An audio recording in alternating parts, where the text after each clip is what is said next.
pense que j'avais été assez clair à Halifax de dire à tout le monde écoutez, moi, ma volonté, c'est de continuer, de ne pas lâcher. La volonté de nos sponsors, c'est de continuer. Je pense que l'équipe me fait largement confiance dans le fait ils savent que moi, je vais donner le maximum et que je vais m'arracher tout ce que je peux pour trouver des solutions si je dis quelque chose. En fait, quand le bateau il est arrivé, c'était un peu un flou artistique, quoi. Parce que tu sais pas trop où tu vas aller, quoi. En fait, tu vois que le bateau il est bien destroy quand même, que les photos reflétaient bien la réalité. Et donc ouais, on découvre bien que la cloison de sous à voile est cassée, la cloison de J3 est en partie abîmée. Et que si on veut pouvoir repartir, il va falloir faire un effort assez important sur cette zone-là. Et ça va nécessiter une mise en chantier, dans un vrai chantier, avec des gens jour et nuit, etc. Donc là, ouais, on réalise vraiment l'étendue des dégâts, quoi. Et donc après, la décision ne nous appartient pas de savoir ce qu'on va faire ou non, quoi. En fait, c'était surtout un problème de finances, un problème de temps, un problème d'organisation, quoi. C'était plutôt un défi logistique au final. On va dire que techniquement, on se disait que rien n'est impossible. Si ce n'est qu'il fallait quand même qu'on trouve un mât. Et financièrement, clairement, on n'avait pas les moyens. Donc de payer tout ça, parce que tout ça a un coût, quoi. La technique a un coût, la logistique a un coût. Dans ce genre de course, tu sais que tu as des petits soucis comme ça qui peuvent arriver régulièrement, hein. Donc forcément, si on repartait, on était là pour faire un job. Donc on allait jusqu'au bout. Donc après, c'est sûr qu'il va y avoir des grosses journées, des machins, mais ça c'est la base de ce genre de course. We are one of the smaller teams with a small budget, and I know it was really tight already with the repairs that we had to do so far. Yeah, I didn't really had much hopes that we could continue. Et donc je crois que dès le lendemain qu'on s'est causé, qu'on a fait l'interview avec toi à Halifax, je crois que je suis parti avec Marion et Mathilde en direction de Newport pour engager des discussions. Nous, nos partenaires actuels sur le projet, on savait qu'ils n'avaient pas forcément les moyens de rallonger, et notamment notre partenaire principal qui aujourd'hui, lui, son objectif reste le Vendée Globe l'année prochaine. Donc comment amener ça de la bonne manière, c'était un peu tout l'enjeu. On a eu un énorme élan de boost en plus de soutien par les autres équipes, en les croisant sur place, par toutes les autres équipes. Donc ça nous a quand même ouvert pas mal de portes. On a pu discuter avec Eleven Sower qui nous ont dit que eux, ils avaient un mât de spare qui était disponible à Lorient. La seule interrogation, c'était de dire nous on veut garder ce mât au cas où on démate sur la prochaine étape. Et voilà, c'était rencontrer les gérants de leur équipe, discuter avec eux, leur dire ok, sous quelles conditions, signer des agréments. Après aussi discuter avec la course tout simplement, leur dire vous de votre côté vous voulez aussi qu'on soit là, la classe IMOCA aussi. Mais aujourd'hui nous on n'a pas les moyens de l'être. On a déjà demandé beaucoup à nos sponsors pour faire cette épreuve. De notre côté, EOL, donc l'écurie, on avait déjà fait un emprunt pour pouvoir pallier à ce que la course allait nous coûter en plus que prévu. Donc en gros, on était au bout de ce qu'on pouvait faire financièrement, quoi. Donc sans l'aide de personne, en gros, on ne pouvait pas y aller. Et donc donc la course nous a dit écoute, nous on a vraiment envie que vous y soyez, la classe IMOCA aussi, donc chacun a essayé de trouver des solutions auprès de leurs sponsors respectifs, leurs partenaires respectifs. En arrivant, Boris de Team Alidia avec Oli, ils nous disent on peut peut-être aussi vendre le passage de la bouée, le naming de la bouée qu'on va passer à Kiel. Enfin, en gros, plein d'idées ont émergé d'un coup et après, il a fallu prendre du temps. Enfin, moi, en tout cas, j'ai pris beaucoup de temps à aller creuser chaque idée pour essayer de voir si autour de chaque idée, quelque chose était possible d'aller trouver des finances pour pouvoir reprendre la course. C'est là où Benjamin rentre en jeu. C'est là où le leader du projet, de toute façon, reprend le lead, clairement. Et il va parce que de toute façon, dans sa tête, c'était tellement clair qu'il ne pouvait pas abandonner The Ocean Race et Benjamin, faut le savoir, arrive toujours à ses fins. Quand il a un truc en tête, il y arrive. Donc, I was pretty confident after about a week that the boat was going to be possible. Like, you know, the boat was going to get here on time, and the team seemed pretty confident they could do it. So that was great news. But then, of course, we had to finance it, and this was very uncertain for a long time. We had a lot of U-turns. Okay, we can make it. Oh no, it's not gonna happen. The next day, yeah, there's a possibility we might go, and we find money, and no, we don't find it. And then the technical team reported, oh, we got a team together, let's go. On the technical side is fine. And then we had a mast, and logistical wise we had some question marks. So it was like probably like 10 U-turns in the last 2 weeks, and that took a lot of energy, I must say. C'était pas facile pour moi parce que j'étais en même temps tout seul, loin de l'équipe, un peu décalé avec le travail de l'équipe. Je me sentais pas à l'aise vis-à-vis de l'équipe non plus, dans le sens où eux ils attendaient des réponses de ma part. Donc je savais en même temps pas quoi dire, à part le fait que moi j'étais en train de rien lâcher, d'essayer de trouver toutes les solutions possibles pour repartir, pendant qu'eux ils étaient en attente de réponses. Et en parallèle, c'était beaucoup de coups de téléphone, beaucoup de montées et descentes d'émotions. C'était vraiment assez différent. C'était genre d'un seul coup, ouais, une solution, il y a une piste qui se creuse et ouais, on avance, et en fait on se rend compte au bout du compte qu'en fait ça fonctionne plus. C'est qu'à un moment la décision elle se repoussait de jour en jour et c'était intenable. Et genre en gros, Marion elle m'appelle, elle me dit Binge, en gros le mât il doit partir. En gros, il faut qu'on donne une réponse pour qu'il y ait un camion qui arrive à Lorient dans 2 jours, dans 2 heures, quoi. Donc, sinon, il n'y a pas de solution, quoi. Donc, le mât, il peut pas y aller, quoi. Et donc, du coup, à la petite coup de pression, quoi. Moi, j'avais pas les solutions encore financières et là, j'avoue, c'était un peu culot, quoi. Genre, je les rappelle 2 heures après, j'avais pas du tout les tenants, les aboutissants. J'avais fait un plan B, quand même, en me disant, au pire, le mât va là-bas. On répare quand même le bateau là-bas, on revient à la voile à la maison si besoin. Mais en gros, j'avais rien de plus que ça, quoi. Et j'ai dit, enfin voilà, un transport de mât en Allemagne en urgence, ça coûte une fortune, quoi. Donc j'ai quand même dit à Marion, allez go, vas-y, le mât il part, et le mât il part, ça nous fait gagner 2 jours encore pour trouver des solutions, quoi. Donc forcément, le coût du dématage, quand ils voient toutes les casses, pour eux, c'est une montagne, quoi. À gravir, c'est l'Everest, là.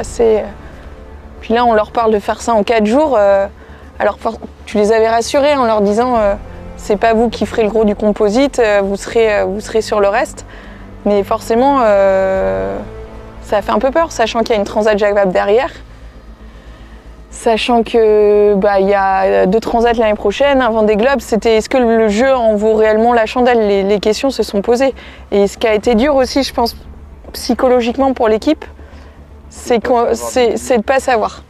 En fait, ça a été vraiment long avant d'avoir... on était même en Allemagne, avant d'avoir la décision finale de savoir si on continuait ou non la course.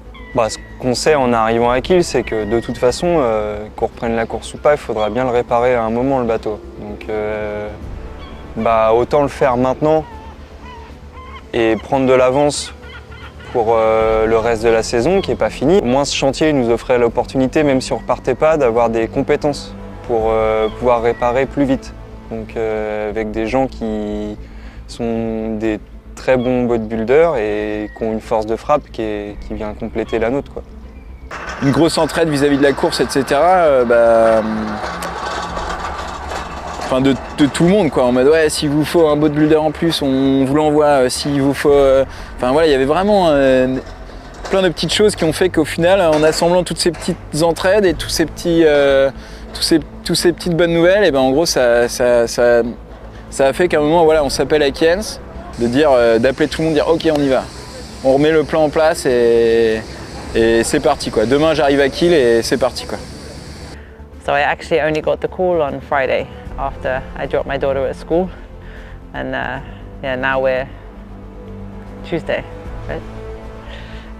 It was Friday mid-morning, and I think it went out to the press by lunchtime. So I only knew about 2 hours before it was public. In the darkest moment, I received a message from a good friend of mine, Mark Pickle. He's a former star sailor as well, and he worked a lot with me together as well afterwards as a coach, and he's now still coaching Olympic athletes, and he helped us in the beginning of this project with the container setup and the logistics, and he's a fantastic guy. He has a lot of energy and most of all he has a brilliant network, and yeah, so out there on the water I received a message, and he basically said, Robert, this can't be over, let's find a solution. What about if we repair the boat in Kiel? So Aarhus is just 120 nautical miles from here, which is a 10-hour sail. And yeah, the boat was unloaded in Hamburg, which is 1 hour on the road from here.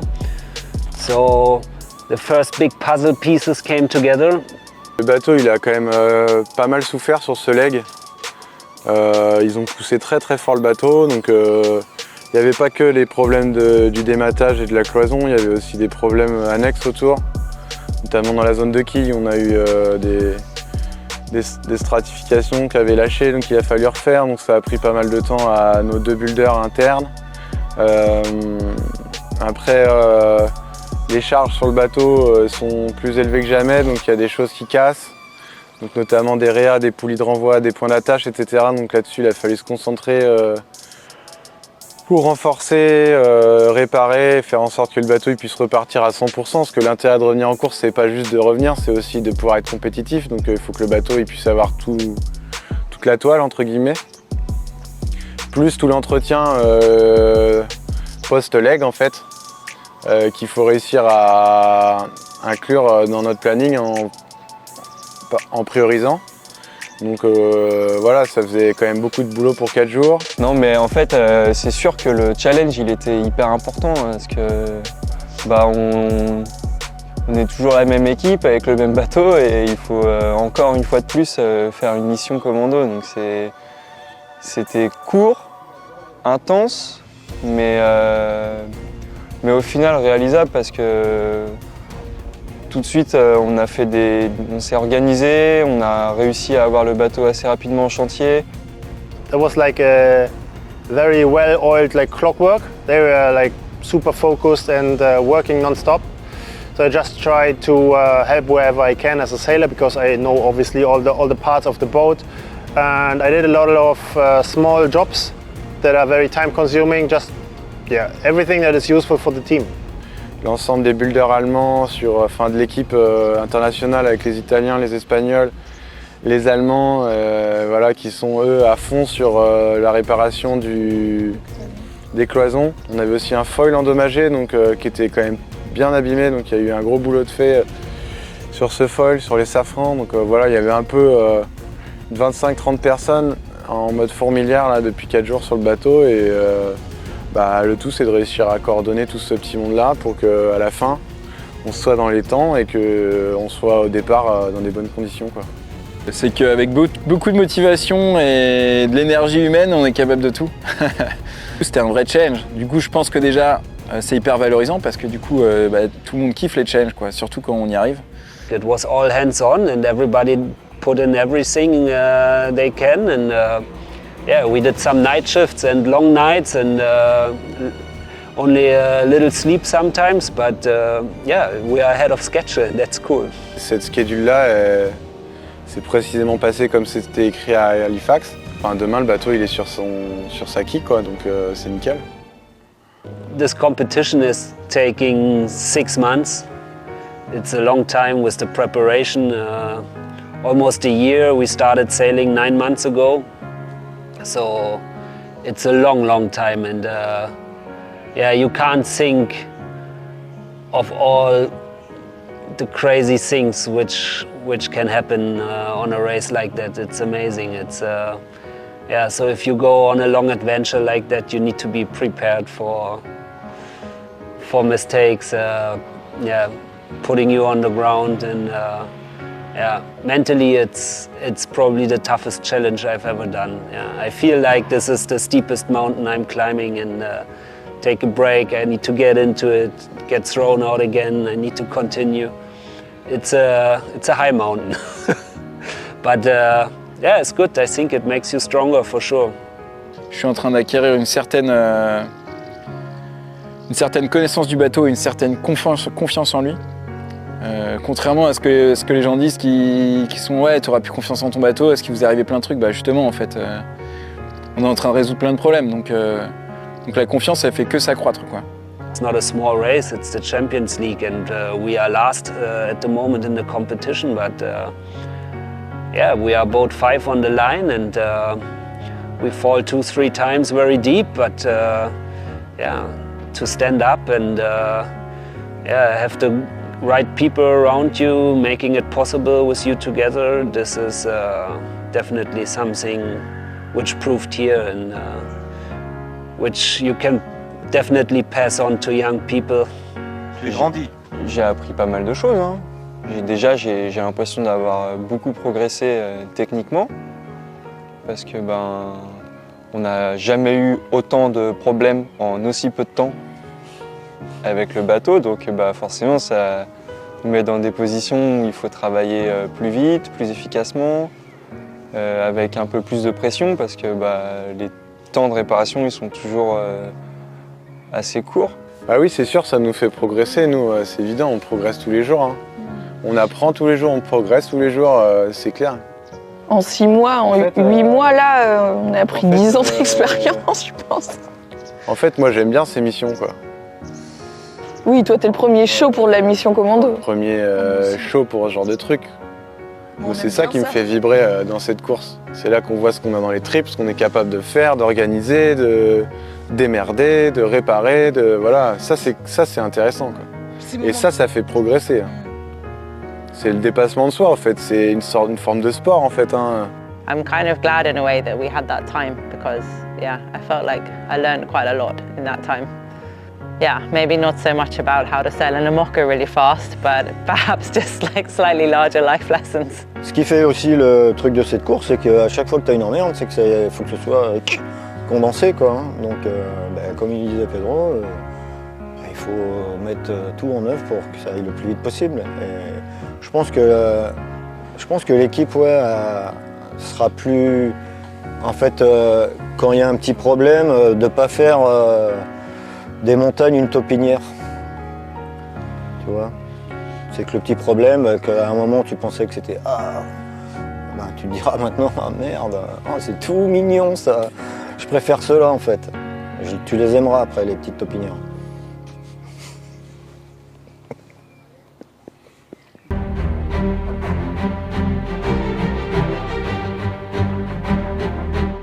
I think, when we spoke about this after what happened in leg 3, I was very clear that we had to put all of that aside and the race you did before doesn't affect the next one. I think that is the same, but this situation is a little bit different. Yeah, I mean, the boat has just been put together. I think the team have done a fantastic job. We don't really have much time to test it. So I think we need to take care of the equipment for sure and be very diligent in checking it. Après, c'est sûr qu'il faudra essayer de placer le curseur au bon endroit pour pas faire de conneries. De toute façon, là aujourd'hui, on a quand même une certaine pression autre que sportive qui est de ne pas repéter le bateau, de ne pas reprendre trop de risques, parce que clairement là on prend un risque énorme à continuer la course, quoi. Aujourd'hui on n'a pas les ressources qui nous permettraient de dire on y va les yeux fermés à fond la caisse, quoi. In the team we will sit together in Aarhus before the race and that's also always the moment where we define our risk management and I think we all agree if we want to sail 2 solid races now and bring in a good result and that's it. I think we need to be a bit careful. For us the result is secondary. We want to finish. We definitely want to finish and sail some good legs and that's it. Je pense que là, faut naviguer libéré. Hein. Dire que là, de toute façon, on ne gagnera pas, donc autant quand même tout donner et partir avec les honneurs, quoi. C'est-à-dire que jusqu'au bout, l'équipage aura tout donné, l'équipe technique aura tout donné et que de toute façon, on est dans une compétition et on est des compétiteurs, donc à partir du moment où on réussit à recréer l'occasion de continuer, autant continuer de tout donner, quoi. Qui navigue avec intelligence, je dirais. Mais en gardant leur esprit de compétiteur. Mais en intelligence pour le futur.